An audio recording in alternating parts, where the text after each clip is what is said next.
टिपू सुलतान संदर्भातील वक्तव्याचा मुख्यमंत्री देवेंद्र फडणवीसांनी चांगला समाचार घेतलाय। टिपू सुलताननं 75,000 हिंदूंची कत्तल केली होती। टिपूला शिवरायांपेक्षा मोठं मानता याला आक्षेप आहे, असं देवेंद्र फडणवीस यांनी सभागृहामध्ये म्हटलंय।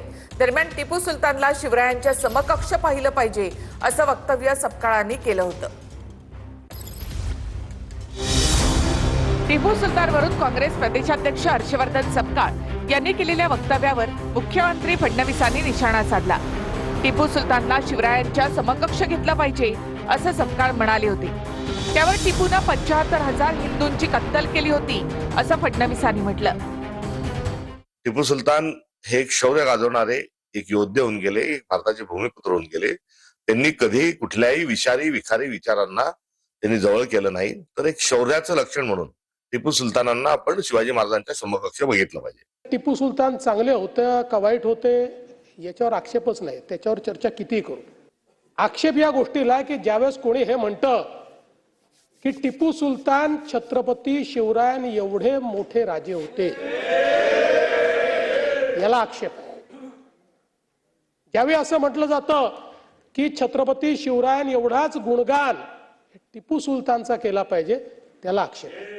दुर्दैवाने या देशाच्या इतिहासाशी जी छेडछाड करण्यात आली त्यामध्ये वर्षानुवर्ष आम्हाला हे शिकवलं की टिपू सुलतान महान राजे होते, पण हे कधी सांगितलं नाही की 75,000 हिंदूंची आणि 33,000 नायरांची कत्तल करणारे देखील तेच टिपू सुलतान। फडणवीसांनी 2014 पूर्वीच्या काँग्रेस सरकारवर देखील निशाणा साधला। 70 वर्षात काँग्रेस सरकारने एनसीआरटीच्या पुस्तकात मुघल साम्राज्याला 17 पानं आणि शिवरायांना फक्त 1 पॅराग्राफ दिल्याचं फडणवीस म्हणाले।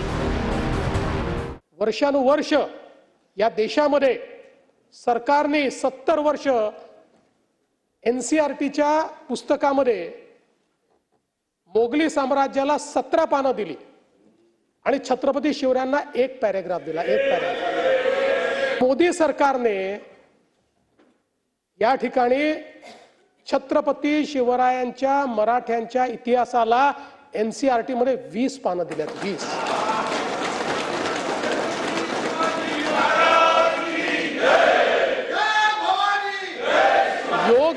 योग्य वेळी जर आपण नीट इतिहास शिकवला असता